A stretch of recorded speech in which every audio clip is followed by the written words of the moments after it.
First thing we're going to do is fire up the machine that we're going to be testing on.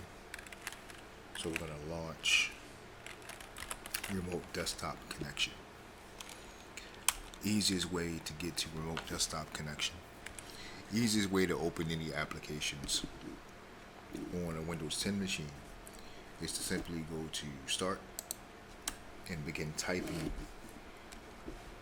the name of the application that you're looking for. And we're going to type in RDC. And as you see, remote desktop connection becomes available. You could also, from here, type in remote, same name becomes available. And if you're old school, you can type in MSTSC. It also becomes available. MSTSC is Microsoft's Terminal Services Connection Servers. MSTSC. I think I said that correctly. But for most folks, just simply type in RDC, excuse me, and remote desktop connection will become available. Click that. And the test machine that we are going to be working with is in our A Company of Nerds domain. And this is our IP address, so we're going to click connect. It's going to ask us for our password, and we're logging on as me. I'm logging on as myself. Now, if I needed to log on to this test machine as another user, what I would do is click More Settings, and then I would pardon me. And then I would select Use a different account. And when I click that, it would then prompt me for a username as well as a password. However, we are logging on as me. And since I've logged onto this machine previously, it remembered my credentials, which is the domain name / my user account, and I simply have to type in the password, which I will do.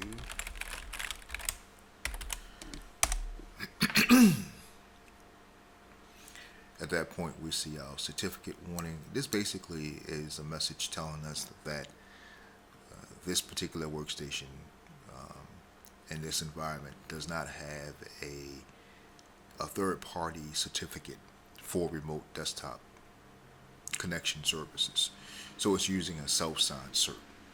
And there's not anything necessarily wrong with that.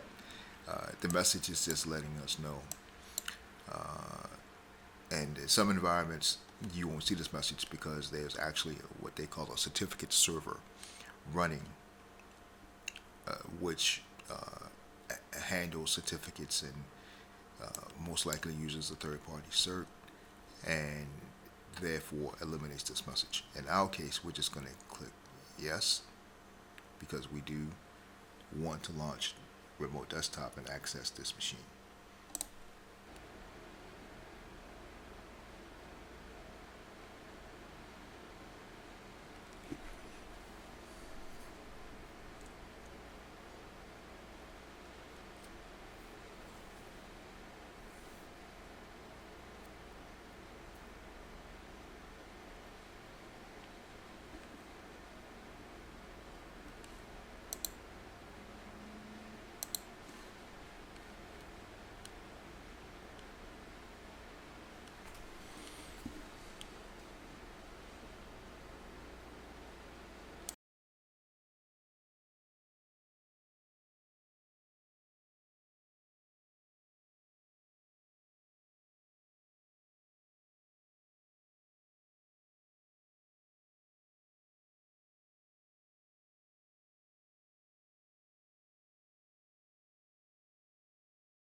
Yes, 100%. Let's go.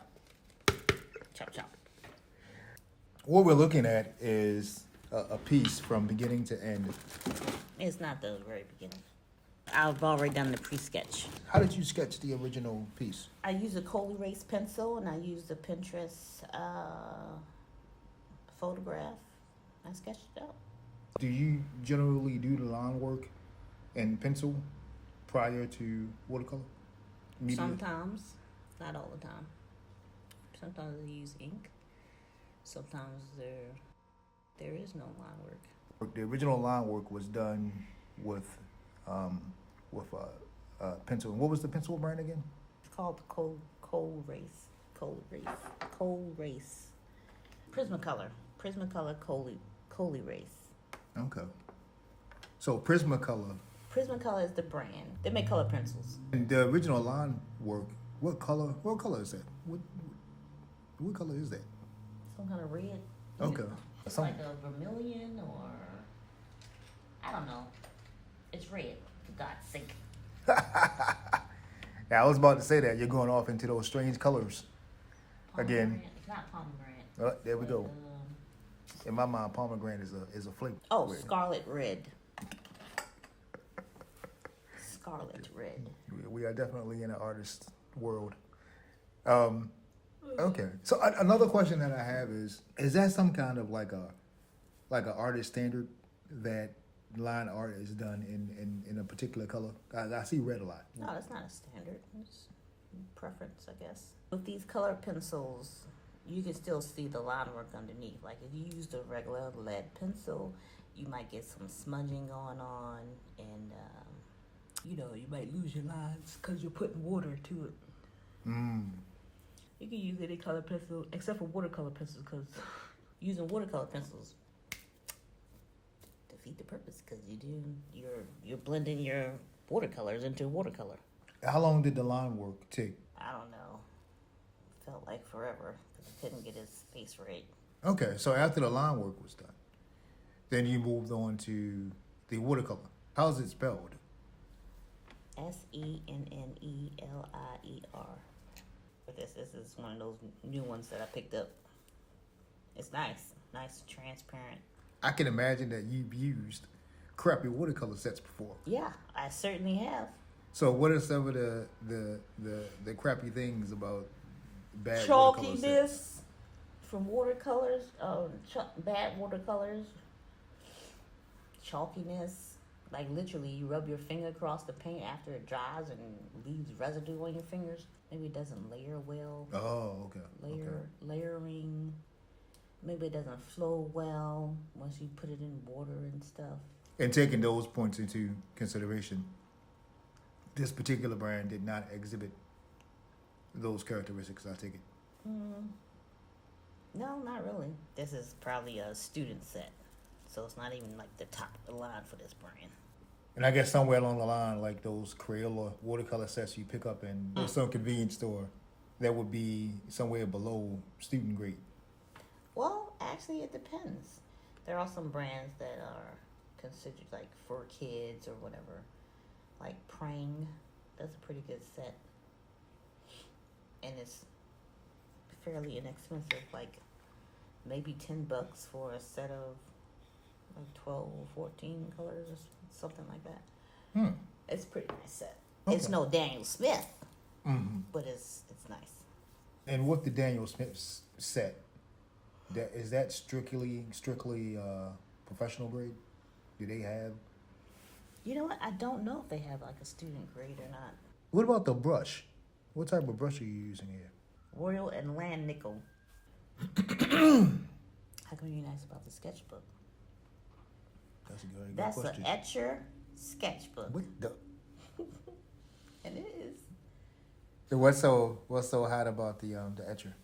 I think this is the hot press. I'm pretty sure this is smooth paper in here. Let's see. Yeah, that's a hot press watercolor paper. Do you have any idea what the grade of the paper is? You mean like the pounds and stuff? Yeah. GSM. Might be 300 GSM.